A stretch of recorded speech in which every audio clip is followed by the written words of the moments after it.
don't know any of this means. Why we go through so many things. Scared dead, too afraid to live. That's why me and my friends just talk about the aliens. For most of my life, I've had this strong need to get things perfect. That shows up especially when I play video games, seeking the perfect run, or the perfect score, or the perfect playthrough. So much so that I've been guilty of restoring save states and using cheat codes to not just avoid losing, but to get the best outcome possible. In the gaming world, this is often called min-maxing, and this idea of a perfect run has leaked into many other parts of my life, to the point that I struggle to accept a lot of the realities of life, especially when things went wrong. Life has this funny way of not going to plan in spite of or in defiance of my hopes and expectations. I think that's part of why traveling nomadically has been so challenging yet so healthy for me. Because traveling this way with not much of a plan forces me to give up my ideas of perfection and embrace what's in front of me right now, the good and the bad.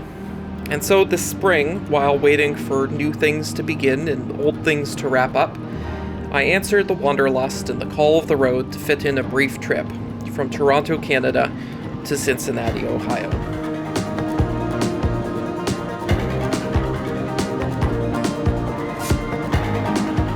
I won't lie, crossing the border this time felt different. Things have gotten more complicated as a Canadian visiting the US.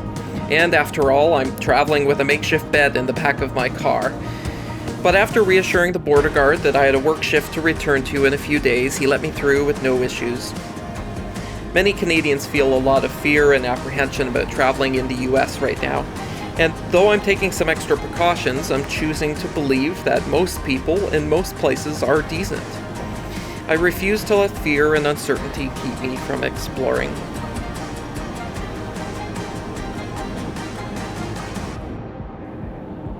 There's something incredibly liberating for me in driving, and as the sun set and the miles of the I-75 rolled underneath me, the signs of spring started showing more and more with each additional hour further south, and I could feel the anxiety and the stress loosen from my shoulders as I settled into the adventure. Well, it's about 10:30, and I'm about halfway down the state of Ohio. Just about 150 kilometers left to go to Cincinnati, but I think I will do that tomorrow morning. So for now, to have a little bit of dinner, and I'm just at this rest station here. Looks pretty good, and I think I might stay the night here.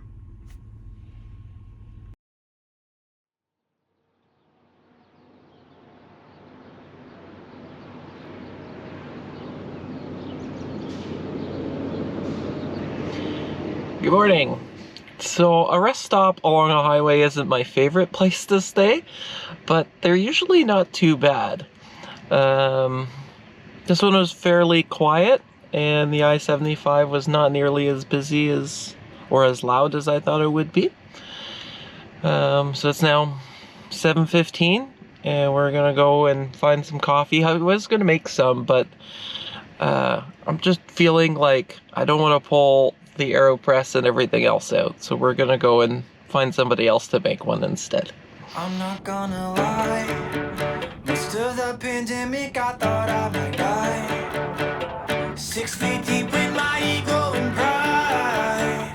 What a time to be alive. Haven't even made it to 35. Now I feel like I might be in my prime. Sunny days come when you get through the night. What a time to be alive. What a time to be alive.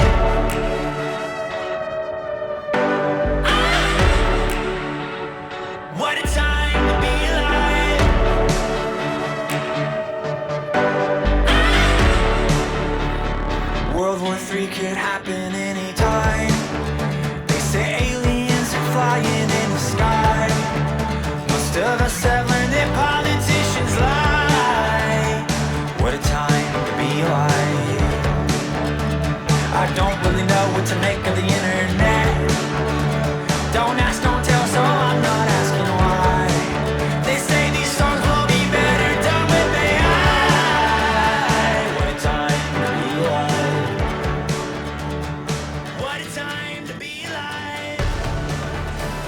Beautiful, beautiful Cincinnati. Talk about a sleeper city. I had no idea that the largest historical district in North America was here. Now, it's no 400-year-old Le Petit Champlain of Quebec City, but it's block after block of 17 and 1800s masonry, strewn with dozens of multi-story murals. This downtown is a dream with provocative art and hidden speakeasies and trendy shops and pop-up galleries around every corner. If you visit, bring a good pair of shoes and take the time to walk and discover the beautiful soul of Cincy. Yet as I did the underground walking tour through a crypt and an old German brewery, something else became obvious to me. This is a city of conflicting identities. Once a raucous, dirty city with over 2,000 saloons and bars, the city that prohibitionist Carrie Nation thought impossible to redeem from its drunken squalor, it changed overnight when Prohibition was signed. 50,000 jobs were lost immediately, and the alcohol industry, one of the two chief industries, never recovered here. Though a few of these underground ice rooms have been found again, most were buried and filled in during the depression that hit the city and still remain undiscovered below the sidewalks.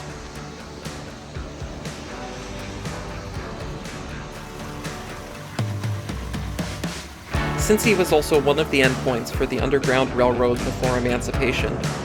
Once a place of freedom, today that black population is being priced out of their historical neighborhoods as developers gentrify the area to appeal to millennial hipsters like me with our single origin coffees and black window casings and all our overpriced artisan everything.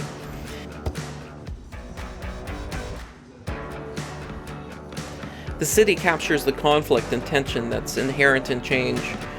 And so, perhaps, as I also re-envision my own life, Cincy feels like the right setting for this season of personal changes.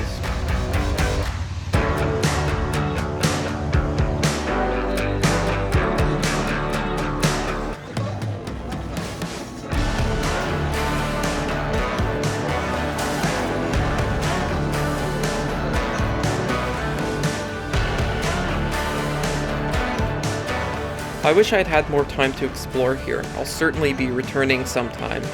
But the reason I came here was for a concert, and now it was time to head to the venue.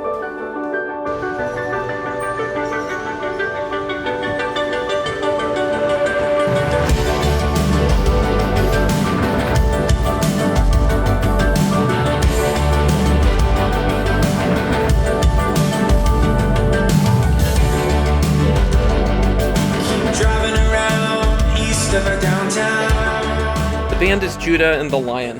One of their songs, Is What It Is, has become a mantra of mine in the last year.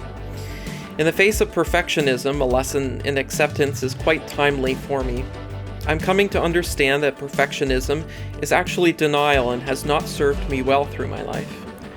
Whether not beginning things I'm not good at, to abandoning projects that get hard, to compartmentalizing and hiding destructive patterns in my life, all these have this common thread of not accepting reality and myself as they are, or as a 12-step group might put it, not living life on life's terms.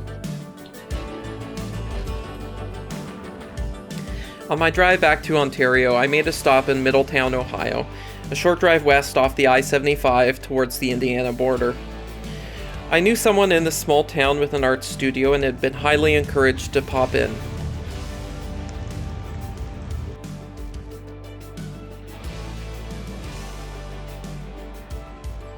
This is Maggie, and her studio in a community makers hub is called the Studio of Broken Things. Her passion is to take things discarded as junk and to repurpose them as art. Today she was working with old vinyl records. And there is purpose behind it. Like I'm putting this white in there so that I don't end up with mud with the yellow and the blue. And I don't know if you can see it from where you are, but as the red is moving into the white, it's already making bubbling little up. cells. Yeah. Yep. As the colors move, they will not necessarily blend, but they will interact that way.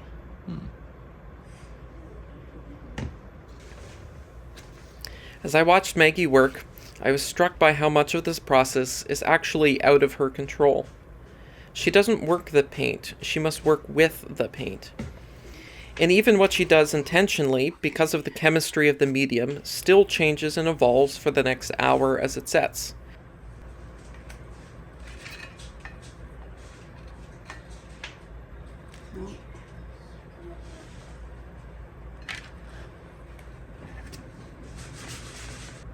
It's really fascinating how it just stretches everything out like that. And not in a uniform way that I would have expected. That's the human factor,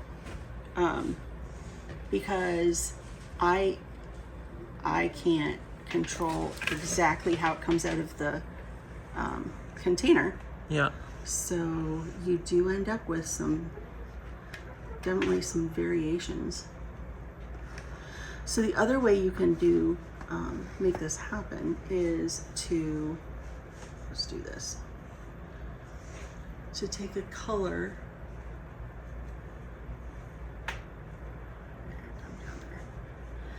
and swipe it along.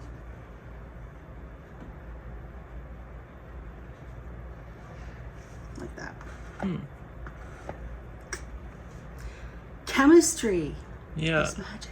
Wow. I love it. That's cool. It is fun.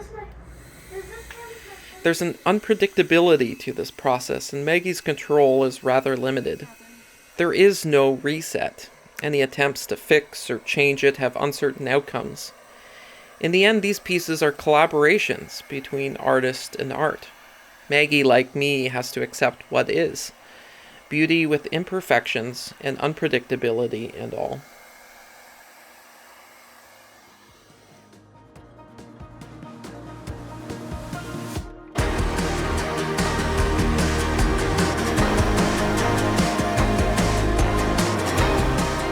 With the sun sinking and the streetlights over the highway streaming by, I think about why I've always loved driving so much. Part of it might be a form of denial, running away from my problems and the parts of my life I don't like, but as I prepare to embrace a more full-time nomadic life for a season, I believe much of this comes rather from the desire to grow, to put myself into new and challenging situations, forcing myself to embrace unpredictability and uncertainty with a sense of wonder and an openness to learning. And maybe, as I learn to live one day at a time, enjoying one moment at a time, accepting hardship rather than perfection as a pathway to peace, maybe I'll find some of that serenity I'm looking for somewhere down the road. And ride it in. It is what it is, wasn't meant to happen any other way.